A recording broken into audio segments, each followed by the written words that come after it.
Power is an essential part of preparing your spa for use, and requirements can vary depending on what Vortex model you have. In this video, learn what steps you need to take to get your spa connected to power and how to resolve any common spa error messages that can occur during the startup process. An electrician will need to make the final connection from your mains power supply to your spa if it is a model that requires more than 15 amps. If not, the spa can be plugged into a dedicated outlet connected to an RCD. See your spa manual or contact an electrician for more details. Once that is complete, apply power from the disconnect. The spa will prime, and this can take a few minutes. Priming is the process of water flowing through the circulation pump into the plumbing and back into the spa. If the priming is successful, you will see water coming out of the water features like the waterfall.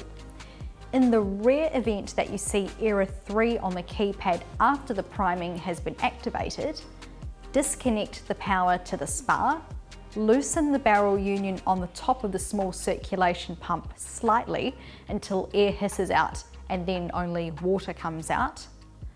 Tighten the barrel union back up. Apply power to the spa.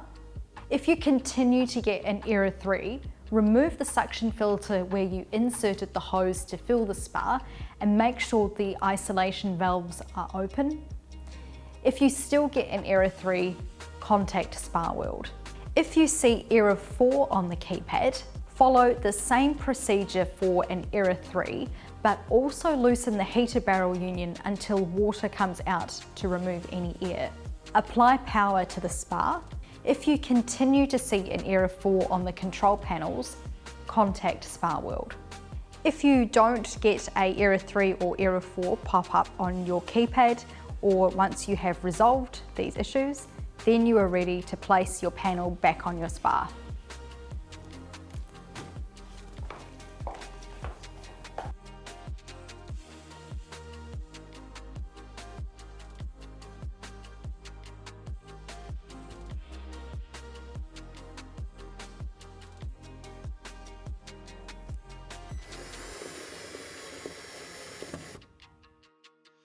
Thanks for watching this video. For more information, you can head to the Spa World Learning Centre.